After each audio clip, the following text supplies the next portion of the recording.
श्रीराम. आपल्या सर्वांच्या हृदयस्थ वसणाऱ्या आत्मारामास साष्टांग प्रणिपात करून गोस्वामी तुलसीदास रचित श्री रामचरितमानस या ग्रंथातील जो तृतीय सोपान अरण्यकांड याचं आपण चिंतन करत आहोत. सज्जनो, हे आपलाच कथाचिंतन क्रमांक 739. आपण प्रभू रामचंद्र आणि मुनी अगस्तींचा हा संवाद अभ्यासत आहोत. मुनी अगस्ती जे सुतीक्ष्णांचे सद्गुरू आहेत. सुतीक्ष्ण प्रभू रामचंद्रांना आपल्या सद्गुरूंच्या आश्रमामध्ये घेऊन येतात. अगस्ती मुनींच्या आनंदाला पारावार उरत नाही. प्रभू रामचंद्रांना ते अत्यंत प्रेमाने आपल्या आश्रमामध्ये घेऊन त्यांची पूजा करतात. अगस्ती मुनींचे सर्व शिष्य प्रभू रामचंद्रांच्या दर्शनाने अत्यंत कृतार्थ होतात. प्रभू रामचंद्र अत्यंत विनयाने मुनी अगस्तींना प्रश्न करतात की आपण माझ्या येण्याचं प्रयोजन जाणताच. मला आपण आता असा मंत्र द्या की ज्याच्या आधाराने मी राक्षसांचा वध करू शकेन. मुनी अगस्ती अत्यंत विनयाने प्रभू रामचंद्रांना ही जीवात्मक अवस्था काय आहे ते एका रूपकातून समजावून सांगतात आणि विचारतात की प्रभू, तुम्ही मला काय समजून हे विचारलं? आपण परब्रह्म आहात, आपण सर्व जाणता. आपली ही माया औदुंबर वृक्षाच्या झाडासारखी आहे, ज्या वृक्षाला अनंत कोट्यावधी फळं लगडलेली असतात आणि त्या फळाच्या आतमध्ये ज्या पद्धतीने जीवजंतू राहतो तसा एका ब्रह्मांडामध्ये राहणारा कफ पदार्थ असा मी जीव आहे. जे काही मला ज्ञान आलेलं आहे ते केवळ तुमच्या भजनामुळेच मला प्राप्त झालेलं आहे. अशा वेळेला आम्ही त्या परब्रह्माला कुठल्या अधिकाराने उपदेश करायचा, कुठल्या वेगळेपणाने उपदेश करायचा? आपणास सर्व मार्ग माहीत आहेतच. अशा रीतीने मुनी अगस्ती प्रभू रामचंद्रांच्या समोर आपल्या मनातला हा अत्यंत विनयाचा भाव निवेदित करतात. आणि सज्जनो, तत्पश्चात एक अत्यंत हृदयामधला आर्त भाव ते प्रभू रामचंद्रांच्या समोर व्यक्त करतात की यह बर मागं कृपा निकेता बसहु हृदय श्री अनुज समेता. स्वामी प्रज्ञानानंद म्हणतात की ही अगस्ती स्तुती आहे. जसं आपण सर्वप्रथम अत्री मुनींची स्तुती पाहिली, मग सुतीक्ष्णांनी केलेली स्तुती पाहिली, त्याप्रमाणे अगस्ती मुनींनी आत्तापर्यंत जे काही प्रभू रामचंद्रांचं निर्गुण निराकार रूप आपल्या समोर ठेवलं, ती ही स्तुतीच त्यांनी प्रभू रामचंद्रांची केलेली आहे. या सगुणाच्या आधाराने आपल्याला प्रभू रामचंद्रांचं व्यापकत्व, त्यांचं निर्गुण निराकार स्वरूपच या स्तुतीमधून सांगितलं आहे. हे एकंदर ज्या 27 नक्षत्रांची मालिका मी आपणास सांगितली स्तुतीची, त्यामधली ही 13वी स्तुती आहे, फाल्गुनी स्तुती, ज्याच्यामध्ये 2 तारे आहेत. आणि त्यामुळे स्वामी प्रज्ञानानंद म्हणतात की ज्याप्रमाणे सुतीक्ष्ण आणि अगस्ती हे दोघंही उपस्थित असताना ही स्तुती झाली आहे, ती या फाल्गुनी नक्षत्रातल्या 2 ताऱ्यांसारखी आहे. ज्याप्रमाणे सगुण आणि निर्गुणाची चर्चा मुनी अगस्तींनी प्रभू रामचंद्रांच्या समोर केली, ती देखील या सगुण निर्गुणाच्या 2 ताऱ्यांची ही स्तुती आहे. आणि अर्थातच ज्या पद्धतीने स्तुती पश्चात आपण भगवंताकडे मागणं मागतो, त्याप्रमाणे मुनी अगस्तींनी इथं प्रभू रामचंद्रांना वर मागून घेतलेला आहे. अन्यथा प्रभू रामचंद्रांचा प्रश्न आहे की मी राक्षसांना कसं मारू, तो मंत्र मला सांगा. मुनी अगस्तींनी प्रभू रामचंद्राची स्तुती केली. स्तुतीच्या पश्चात त्यांना काही देण्याच्या आधी या स्तुतीच्या आधाराने, हे प्रभो, आपण मला तेच द्या जे माझ्या सुतीक्ष्णाने देखील तुम्हाला मागितलं. काय द्या? यह बर मागं कृपा निकेता बसहु हृदय श्री अनुज समेता. आपण सीतामाई, छोटे बंधू लक्ष्मणजी यांच्या समवेत माझ्या हृदयामध्ये निवास करावा. सज्जनो, प्रभू रामचंद्र आपल्या हृदयामध्ये निवास करणं हे सर्व साधनांचं सार आहे. हेच ध्यान योगातल्या समाधीची धारणा आहे.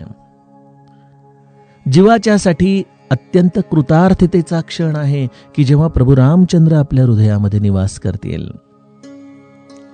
प्रश्न असा येतो की जर हे माझं ध्येय आहे तर ते ध्येय मला का साध्य करता येत नाही?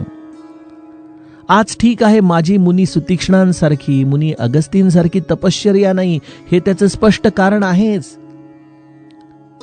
परंतु जर मला या कलियुगात, या 2020 मध्ये जर या स्थितीपर्यंत जायचं असेल तर नेमकं मला प्रभू रामचंद्रांच्याकडून काय मागायला हवं? श्री महाराज देखील आपल्याला म्हणतात ना की रामराया जर उद्या समोर उभा राहिला तर आपण त्याला काय मागाल? तो आपल्या हृदयामध्ये वसावा, हे आपलं ध्येय आहे. परंतु या ध्येयासाठी जी कृती लागते सज्जनो, ती देखील तेवढीच महत्वाची आहे.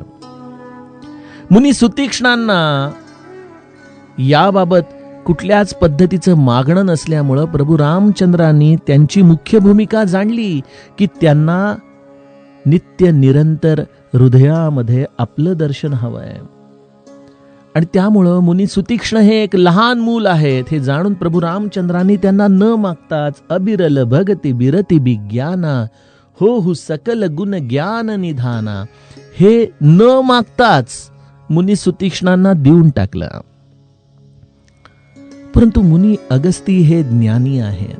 ते जाणतात की प्रभू रामचंद्रांचं दर्शन आपल्या हृदयामध्ये नित्य निरंतर होण्यासाठी आणखीनही काही गोष्टींची गरज आहे. आणि मला असं वाटतं सज्जनो की आज आम्हाला ह्या गोष्टींची कृती करणं गरजेचं आहे, जेणेकरून त्या कृतीतून हे प्रभू रामचंद्रांचं ध्यान आमच्या हृदयामध्ये स्थिरावेल. कुठली कृती आहे? अबिरल भगती बिरती सतसंगा चरण सरोरुह प्रीती अभंगा. मुनी अगस्ती प्रभू रामचंद्रांच्या जवळ मागतात, मला प्रगाढ भक्ती द्या, वैराग्य द्या, सत्संग द्या, आपल्या चरणकमली अतूट प्रेम प्राप्त व्हावे, असं मला माझ्या जीवनामध्ये आपण वरदान द्या. सज्जनो, आपण ध्येयाच्या दिशेने फार लवकर झेपावतो. बघा, ध्यान योगामध्ये देखील काय, जे पातंजलींनी अष्टसूत्री आपल्याला सांगितली, जर आपण म्हणाल की मला थेट ध्यानच हवंय, आजच्या काळामध्ये देखील नाही का 3 दिवसामध्ये कुंडलिनी जागृती, 21 दिवसामध्ये ध्यान शिका, असे वेगवेगळे कोर्सेस चालूच असतात. परंतु खरं ध्यान हे 21 जन्म जरी झाले तरी परिपूर्णतेने साध्य होईल की नाही याची आपल्याला खात्री देता येत नाही. जर आपल्याला खरंच योगाविषयी अत्यंत महत्वाचं प्रतिपादन ऐकायचं असेल तर ज्ञानेश्वरीतला 6वा अध्याय आत्मसंयम योग वाचावा. या आत्मसंयम योगामध्ये माऊलीने 11व्या श्लोकापासून जे चिंतन व्यक्त केलेलं आहे त्यामध्ये योगाची सर्व भूमिका किती सखोल आहे, किती आतमध्ये विलक्षण प्रक्रिया घडतात आणि या प्रक्रिया केवळ एका जन्मातून घडाव्यात, हा आपला अट्टहास देखील चुकीचा आहे. आणि त्यामुळं 3 दिवस 21 दिवस मला वाटतं हे सर्व बालवाडीचे वर्ग आहेत. कदाचित आजच्या काळामध्ये सर्वच काही फास्ट फूडचा जमाना असल्यामुळे लोकांना ध्यान देखील फास्ट हवंय. परंतु माऊली आपल्याला स्पष्ट सांगते की यमनियमाच्या वाटा वारंवार वारंवार चालत चालत चालत एक एक टप्पा जात जात जातच मनुष्य या ध्यानाच्या अवस्थेपर्यंत पोहोचू शकतो.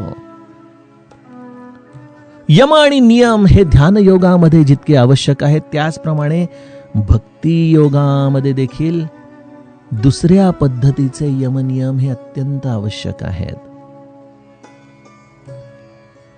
जी अहिंसा आहे, जे सत्य आहे, जो अपरिग्रह आहे, जो अस्तेय आहे, जे ब्रह्मचर्य आहे, ज्याच्या आधाराने यम समजावून सांगितला जातो, ज्या नियमांमध्ये देखील आपल्याला वेगवेगळ्या पद्धतीने संत या ध्यान मार्गातलेच जणू काही हे वेगवेगळे टप्पे समजावून सांगत राहतात, ज्याच्या आधाराने स्वाध्याय आहे, तपस्या आहे, ईश्वर प्रणिधानता आहे. या सर्व गोष्टी आम्हाला ध्यानाची भूमिका साकारण्यासाठी अत्यंत गरजेच्या आहेत. भक्तीमध्ये देखील श्री महाराज नाम घेण्याच्या बरोबर आम्हाला असेच यमनियम सांगतात. आमच्या लक्षात येत नाही की महाराज नामामध्ये असलेली योगाचे अंगच आम्हाला सांगत असतात. आम्हाला वाटतं की योग हे काहीतरी वेगळं आहे, नाम हे काहीतरी वेगळं आहे. पण सज्जनो, सद्गुरूंनी जेव्हा सांगितले की नामामध्ये योगाची सर्व अंग आहेत, तर निश्चितच ती त्यामध्ये आहेत. श्री महाराज सांगतात की कोणाचे दोष पाहू नका. हे काय आहे? शौचच आहे ना. आपल्या अंतरंगाचं शौच आहे की मी कोणाचे दोष पाहणार नाही. महाराज म्हणतात समाधानात राहा बाळा, रामाने जसं ठेवलंय तसं राहा. हा नियमामधला संतोष नाही का सज्जनो? श्री महाराज म्हणतात नित्यनेम प्राणापलीकडे सांभाळा. जे काही नामस्मरण कराल ते अत्यंत उत्कटतेने करा, प्रेमाने करा. ही तपस्या नाहीये का नियमातली? जेव्हा श्री महाराज म्हणतात की माझ्याशी बोला, आपलं अंतःकरण उलगडून भगवंताला दाखवा, त्यामध्ये असलेले दोष भगवंताला निवेदित करा, हाच स्वाध्याय नाही का? अहो, स्वाध्याय याचा अर्थ केवळ ग्रंथ वाचन नाही. स्वाध्यायामध्ये स्व अध्याय येतो, स्वतःचा अभ्यास करायला शिकणं. आणि महाराजांनी आम्हाला तो अभ्यास दिला नाही का हो? त्या स्वाध्यायाच्या आधाराने आपण आपल्या स्वतःला प्रभू रामचंद्रांच्या चरणी निवेदित नको का करायला? आणि ईश्वर प्रणिधानतेच्या विषयी तर महाराजांच्याकडून आपण किती गोष्टी ऐकायच्या. रामावरती आपली अनन्य श्रद्धा ठेवा, हेच नियमाचं सार आहे. कोणाचं मन दुखवू नका, हीच यमामधली अहिंसा आहे. आपली वाणी सत्य ठेवा, आपल्याला भगवंत पाहत आहे या जाणीवेतून आचरण करा. हेच यमामधलं अहिंसेचं व्रत आहे, हेच सत्य आहे. एक पत्नी व्रता हेच यमामधलं ब्रह्मचर्य आहे. परधनाची अभिलेषा काढा हेच यमामधला अस्तेय आहे. आणि 3 दिवसाचा जर अन्नधान्य असेल तर स्वतःला श्रीमंत समजा, हाच भक्तीमधला अपरिग्रह आहे.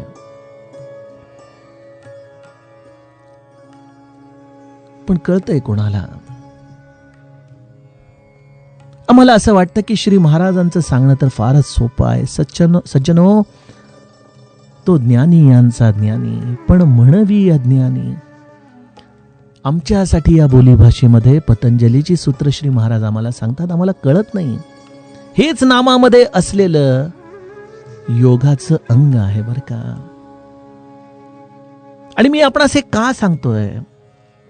कारण जर भगवंताचं ध्यान आपल्या हृदयामध्ये उतरावं हे भक्तीचं ध्येय आहे, तेच ध्यानामध्ये समाधी हे रूप आहे, तर या दोन्ही गोष्टींसाठी यमनियम हा आधार आहे.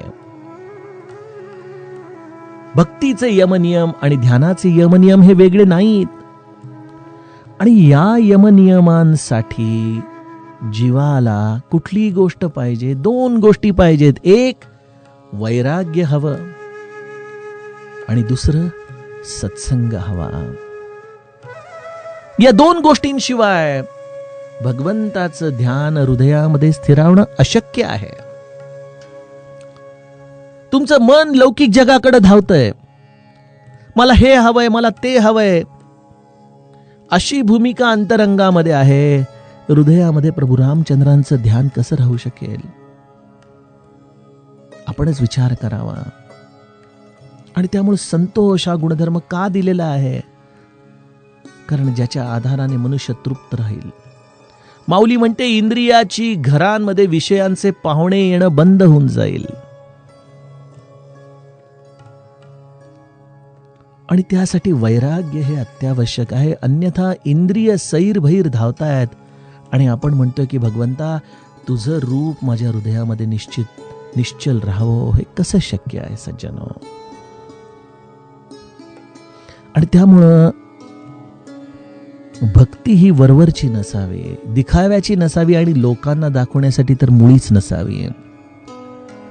भक्ती जेवढी एकांतामध्ये रमेल, जेवढी आमची भक्ती भगवंताच्या बरोबर तादात्म्य पावेल, अशी प्रगाढ भक्ती, असं हे इंद्रियांना विन्मुख करणारं वैराग्य आणि या यमनियमाचं नित्य नित्य स्मरण करण्यासाठी अखंड सत्संग. आजच्या काळामध्ये सत्संग म्हणजे देखील काय आहे? आपण जे लौकिक दृष्ट्याने कीर्तन प्रवचन ऐकतो ते ठीक आहे, गरजेचं आहे, नवनवीन ज्ञान आपल्याला त्यातून मिळतं. परंतु खरा सत्संग हा सत्याचा संग आहे, जो आपल्यालाच आपल्या अंतरंगात करायचा आहे. आपणच आपल्या स्वतःला पाहायचंय, आपणच आपल्यातले दोष ओळखायचे, आपणच त्या दोषांना दूर करायचे. त्यामुळे श्री महाराज म्हणतात की हा सर्व एकाने एकाशी खेळायचा खेळ आहे. आणि त्यामुळं ही अशी कोरोनाच्या काळामध्ये आलेली लॉकडाऊनची अवस्था, घरामध्ये जे स्वतःला कोंडून घेण्यासाठी लोकांना जो मानसिक त्रास होतोय ना, पण जर याच्या विषयी आपण थोडासा पॉझिटिव्ह विचार केला, सकारात्मक झालो, मनाची मरगळ बाजूला केली, तर मला वाटतं की हा साधनेसाठी फार सुंदर काळ आहे. आपणच आपल्या स्वतःशी बोलावं. जे या जगाच्या भाऊगर्दीमध्ये आपण स्वतःला बोलणं विसरून गेलो होतं, स्वतःला निहाळणं विसरून गेलो होतं, तो सत्संग आपण आपल्या अंतरंगात करावा. आणि मग ह्याच्या आधाराने प्रभू रामचंद्रांच्या चरण कमली आपलं प्रेम हे वृद्धिंगत होत जावं.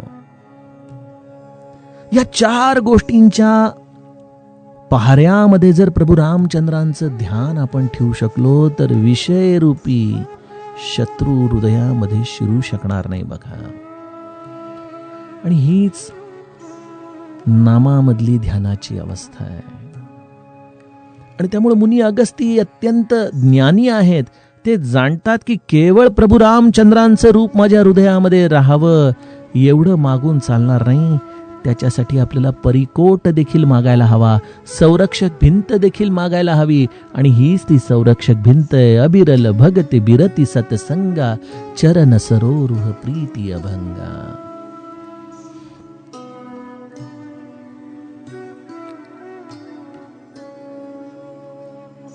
आणि त्यामुळं मुनी अगस्ती सांगतात की या शब्दिक गोष्टी नाहीत,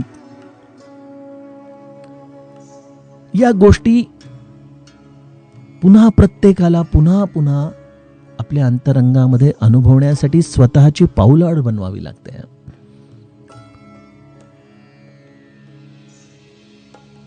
बघा, मी जे आपणास सांगितलं की मुनी सुतीक्ष्णांच्या या पुरुषार्थामुळं मोही समभाग्यवंत नाही दूजा, ही जी मुनी अगस्तींची अवस्था झालेली आहे, तीच अवस्था जर तुम्हा आम्हा प्रत्येकाला श्री महाराजांना द्यायची असेल, तर त्यासाठी आम्हाला साधनेची निग्रहता आपल्या स्वतःची पाऊलवाट बांधूनच करायला पाहिजे. परमार्थ हा नकलेचा नाही, एकाने केलं म्हणून त्या पद्धतीने मी केलं असं होऊन कोणाचा परमार्थ कधी परिपूर्ण होत नाही. बघा, ब्रह्मानंद महाराजांना नामाची दीक्षा दिली आणि सर्पेश्वरीला पाठवून दिलं, जा 3.5 कोटी जप पूर्ण करून ये. आता ह्यामध्ये ब्रह्मानंद महाराजांनी काय काय स्वातंत्र्य घेतलं? गुरुंनी आपल्याला नामसाधना करायला सांगितली आहे, परंतु पहाटे लवकर उठावं, स्नान करावं, महादेवावरती बिल्वपत्राचा अभिषेक करावा, रुद्राष्टक म्हणावं आणि मग साधनेला बसावं. परत फळं खाताना देखील फळं येणाऱ्या झाडाची पानं खावीत, त्याचे 3 वाटे करावेत. हे सर्व जे साधनेचं स्वातंत्र्य आहे, ही पाऊलवाट ब्रह्मानंदांनी स्वतःच्यासाठी बांधली आहे. बघा, कशासाठी? की जेणेकरून त्या माझ्या मनोवृत्तींचा निग्रह मला साधनेमध्ये दृढ करत जाईल. मला असं वाटतं की संत चरित्र वाचावीत, त्यांनी दिलेल्या साधनेविषयी मनामध्ये अत्यंतिक दृढ श्रद्धा ठेवावी. परंतु आपापल्या प्रारब्धानुसार त्या ध्येयाला साध्य करण्यासाठी आपण आपल्या स्वतःची पाऊलवाट बांधावी. आणि त्यामुळं मुनी अगस्ती म्हणतात, अनुभव गम्य भजहि जेहि संता. हा सगळा अनुभवाचा प्रांत आहे, इथं शब्दाला मोल नाही. कधी कधी तर मला असं वाटतं की आपण या सगळ्या निरूपणांमधून एवढं अखंड सांगत आहोत, बोलत आहोत, या सगळ्या गोष्टींमध्ये माझं ध्येय काय आहे? जर मी इथं लोकाभिमुख झालो या निरूपणांमधून आणि लोकांच्या वाहवांमध्ये, आणि तुम्ही किती छान सांगता, यामध्येच अडकून गेलं तर हा माझा जन्म वाया जाईल. यापैकी कुठलीच गोष्ट माझ्या बरोबर त्या परमतत्वाला तद्रूप होण्यासाठी येऊ शकणार नाही.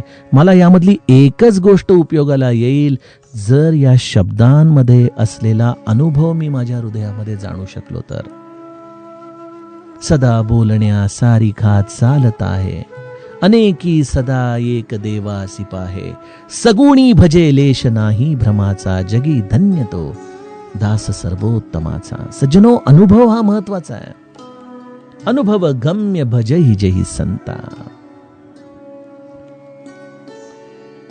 आणि त्यामुळं हे सगळं काही अनुभवाचं शास्त्र आहे.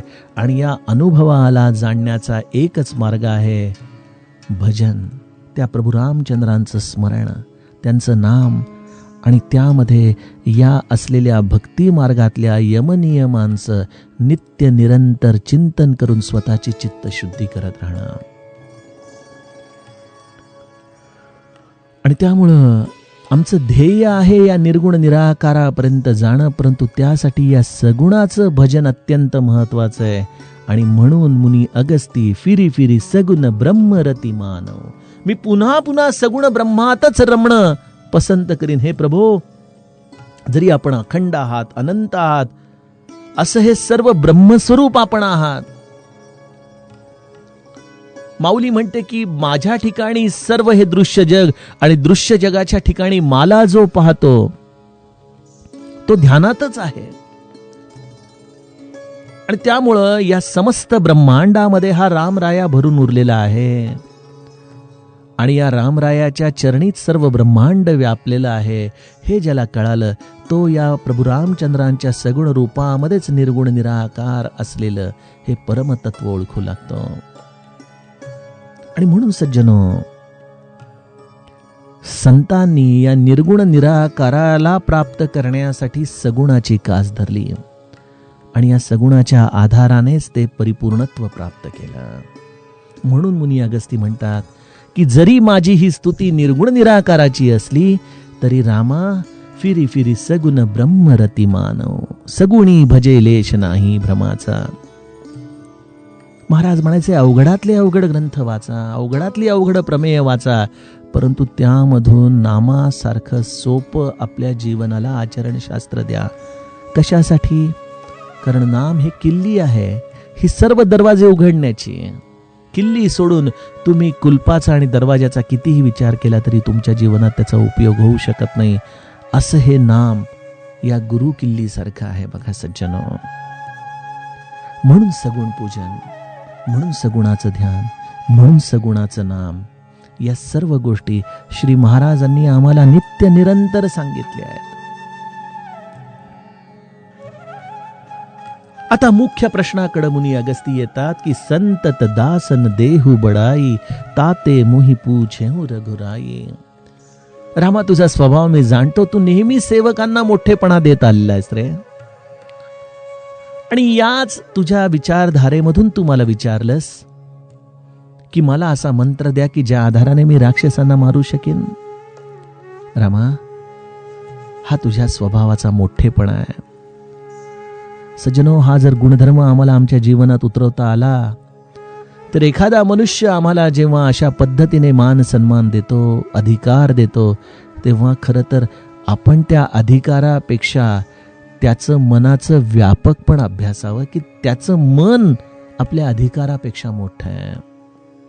हाच प्रभू रामचंद्रांचा संकोच आहे सज्जनो. आणि मुनी अगस्ती प्रभू रामचंद्रांशी कसे तादात्म्य आहेत हेच त्यांच्या या आचरणातून आपल्याला दिसून येत आहे. मग मुनी अगस्ती वाल्मिकी ऋषींसारखंच प्रभू रामचंद्रांना 14 स्थानं सर्वप्रथम त्यांच्या वस्तीची सांगतात आणि मग लौकिक चरित्राच्या दृष्टीने असं स्थान सांगतात की रामा, तू चित्रकूटावरती निवास कर. हे जसं मुनी वाल्मिकींनी प्रभू रामचंद्रांना स्थान सांगितलं, त्याप्रमाणे मुनी अगस्ती या निर्गुण निराकाराची स्तुती करून झाल्यानंतर लौकिक चरित्राच्या आधाराने प्रभू रामचंद्रांना सांगतात की हे प्रभू परम मनोहर ठाऊ, पावन पंचबटी तेही नाव. रामराया, इथून जवळच एक अत्यंत पवित्र मनोहर असं स्थान आहे ज्याचं नाव आहे पंचवटी. आपला रामराय आता आपल्या महाराष्ट्राच्या भूमीत आलाय बरं का. नाशिक जवळ गोदा नदीच्या किनारी असलेलं हे अत्यंत सुंदर पंचवटी, 5 वटवृक्षांच्या स्थानाची महती असलेलं हे स्थान. या पंचवटीचं गुणगान अनेक ग्रंथांनी केलेलं आहे. या 5 वटवृक्षांच्या मुळाशी सरस्वतीचा निवास आहे आणि त्यामुळं अशा या पंचवटी क्षेत्री, या दंडकारण्यामध्ये, जी खरं तर एक शापित भूमी आहे, ज्याची भूमिका आपण बालकांडामध्ये बघितली, अशा या पंचवटी क्षेत्री रामराया तुझा. सज्जनो, आपण हा जो अगस्ती ऋषींचा सर्व प्रसंग जाणताय ना, जो आपण अनुभवतो आहोत, तो देखील आपल्या महाराष्ट्राच्या भूमीमध्ये अहमदनगर जिल्ह्यात अकोला इथं घडलेल्या घटनेचा हा विषय आहे बरं का. प्रवरा नदीच्या किनारी अगस्ती मुनींचा आणि प्रभू रामचंद्रांचा हा संवाद झालेला आहे. अगस्ती मुनींचा निवास तिथं होता आणि तिथं अगस्ती मुनींनी प्रभू रामचंद्रांना पंचवटीला जाण्याची विनंती केली. अशा या पंचवटी क्षेत्रामध्ये आपण जावं. दंडक बन पुनीत प्रभू करहू, उग्र साप मुनी बर कर हरहू. श्रेष्ठ मुनीवर गौतमांचा कठोर शाप या दंडकवनास झालेला आहे. अशा या दंडकवनाला आपल्या चरण स्पर्शाने आपण पावन करावं. मला वाटतं जणू काही प्रभू रामचंद्रांच्या चरित्राची भूमिकाच गौतम ऋषींनी रचून ठेवलेली आहे. गौतम नारी श्राप बस, धरी उपल धरी देह.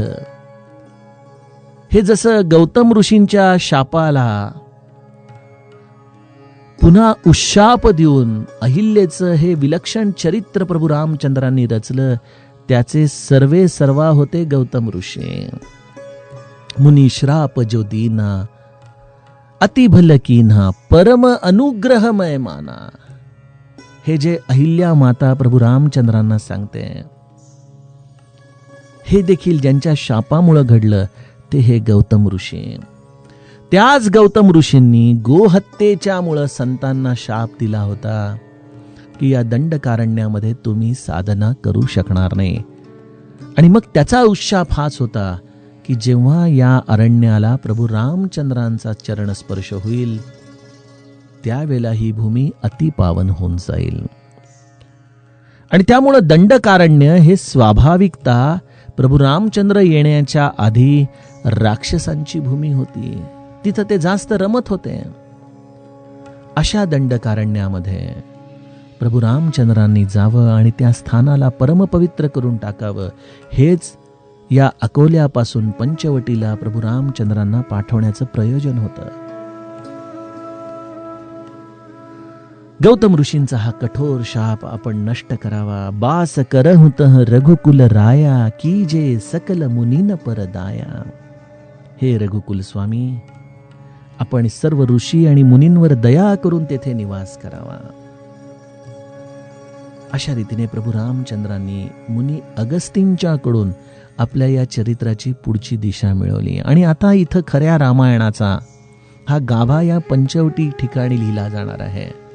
प्रभू रामचंद्रांनी राक्षसाला पृथ्वी विरहित करण्याचं ठरवलं आणि त्यासाठी जसं एखादी गोष्ट ही राजधानीमधून करावी लागते, त्याप्रमाणे ही पंचवटी जी मुनी गौतमांच्या शापामुळं मुनी आणि इतर ऋषींसाठी अत्यंत दुर्गम होती. अशा या भूमीमध्ये ज्या राक्षसांचं हे अत्यंत स्वतंत्रपणे येणं जाणं होतं, अशा ठिकाणी प्रभू रामचंद्रांचं आगमन होताच या समस्त राक्षसांना जणू काही या भूमीमधून इशारा मिळणार आहे. आणि त्यामुळं हे प्रभू, तुम्ही मला मंत्र विचारला, मी अत्यंत विनयाने आपणास मंत्र देत आहे की आपण पंचवटी क्षेत्री जावं. मुनिवरांची आज्ञा घेऊन प्रभू रामचंद्रजी तेथून निघाले. बघा, जशी गुरूंची आज्ञा मिळतीये, प्रभू रामचंद्र क्षणाचा देखील विलंब लावत नाहीत. जसं वाल्मिकी ऋषींनी चित्रकूटाची भूमिका सांगितली, प्रभू रामचंद्र लगेचच चित्रकूटावरती गेले. इथं अगस्ती मुनींनी पंचवटीचा पत्ता प्रभू रामचंद्रांना दिला. तुरत ही पंचवटी नियर आहे, लगेच, ताबडतोब. आणि हा प्रभू रामचंद्रांचा गुण श्री महाराजांमध्ये देखील आहे बरं का. महाराज देखील कुठलीही गोष्ट लगेच, ताबडतोब, तात्काळ कामाला लागायचंय. फार विचार करणं, उगीच मग प्रोज कॉज ॲनालिसिस करणं, या गोष्टी श्री महाराजांच्या डोक्यामध्ये नसायच्या. आपल्या अंतरंगातून आलेलं स्फुरण हे प्रभू रामचंद्रांचं आहे हे जाणून ते लगेच कार्याला लागायचे. हाच प्रभू रामचंद्रांच्या स्वभावाचा एक वैशिष्ट्य गुण. तुरंत, लगेच पंचवटीला प्रभू रामचंद्रांचं आगमन झालंय. आणि इथं सर्वात प्रथम या पंचवटीमध्ये प्रभू रामचंद्रांना कोण भेटलं? गीधराज सई भेट भई, बहुविधी प्रीती बडाई, गोदावरी निकट प्रभू रहे परन गृह छाई.